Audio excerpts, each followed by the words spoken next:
want to start out, though, today with this crazy bitch, Marjorie Taylor Greene. In the first place, you know, her middle name, Taylor. She comes from a family. It was a huge construction company here in metro Atlanta, North Georgia. Taylor Construction. Everybody knew about Taylor Construction. And as a result of what her family did, Marjorie Taylor Greene has a net worth of around $20 million.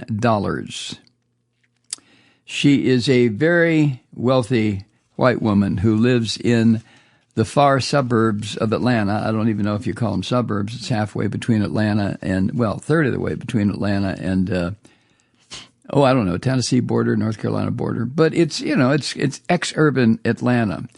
And she is a crazy bitch. I mean, there are very few people in Congress that I consider who are crazier than her. You know, James Comer is one of them, and former football coach at Auburn, he's another one.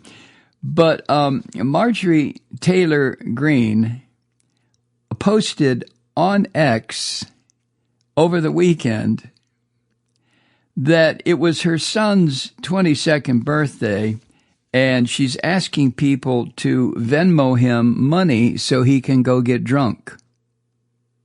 You heard me right. This is what she posted. It's now been deleted, but what was posted, quote, "It's my baby boy's birthday. He's 22. I love him so much. Buy him a beer." And then she put a link up to her son's Venmo account on Saturday to send this fucked up family. I mean, Jesus Christ. Send my boy a beer. Send him money so he can go buy beer. And on Saturday, it was when 40,000 people here in Atlanta were marching against the very cockroach that Marjorie Taylor Greene worships. Talk about a fucked up situation in the United States of America right now, eh? Now, the post was taken down a few minutes, according to New York Post, of all people, a Murdoch-owned publication. But they report that her post was taken down minutes after it was sent out. But there were multiple screenshots taken by reporters, of course, that captured this.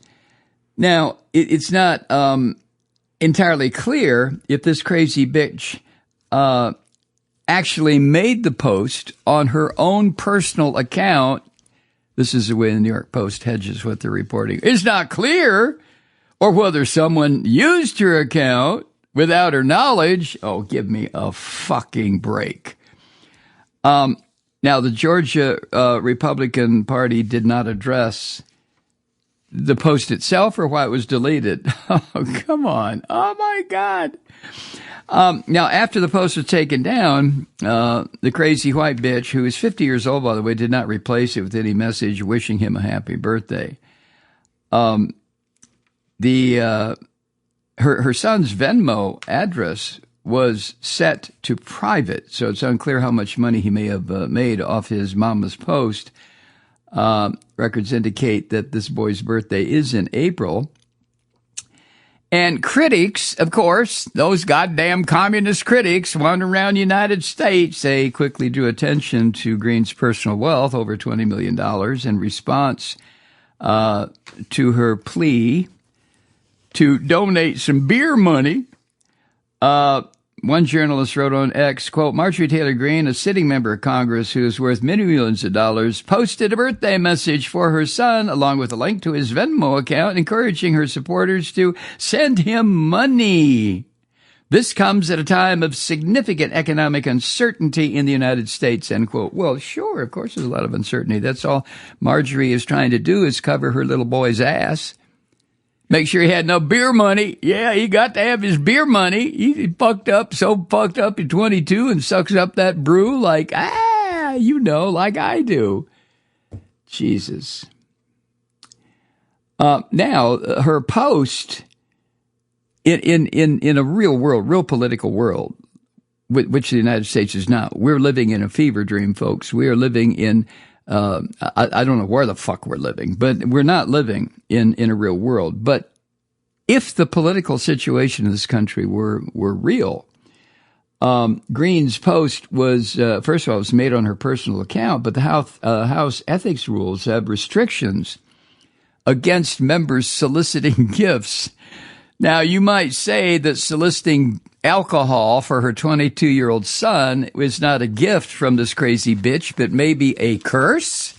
Maybe she fucking hates her son. I want him drunk. I want him drunk behind the wheel of a car out here on the Blairsville Highway, and some bitch should get run over by a tractor. Wouldn't that be funny? Jesus Christ.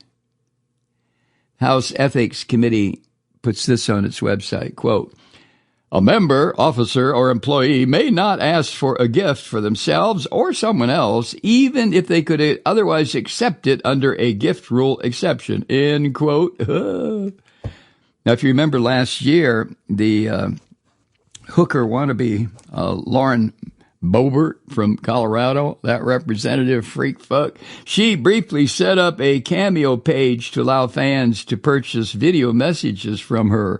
I wonder what those video messages contain, right? Boebert? And when some concerns were expressed that maybe she was doing something that was not really what you should do if you're a member of Congress, she took it down. But Lauren Boebert, you remember her, she's the one that was stroking her boyfriend's genitals in a theater when they were watching, Beetlejuice, right? Jesus Christ, these people. Oh, my God. That's where we live, huh? These goddamn freaks. And it's not just here in the South. I mean, Boebert's from Colorado, for Christ's sake. Some of these people are, I don't know, it's hard for me to put into words what I really feel. I've said before, I start to run out of vocabulary and just get totally lost. Hi, Truth Seekers. Mike Malloy here. You know, the Progressive Voices Network brings you commercial-free commentary from today's leading progressive radio hosts and pundits, like me, Mike Malloy, 24 hours a day.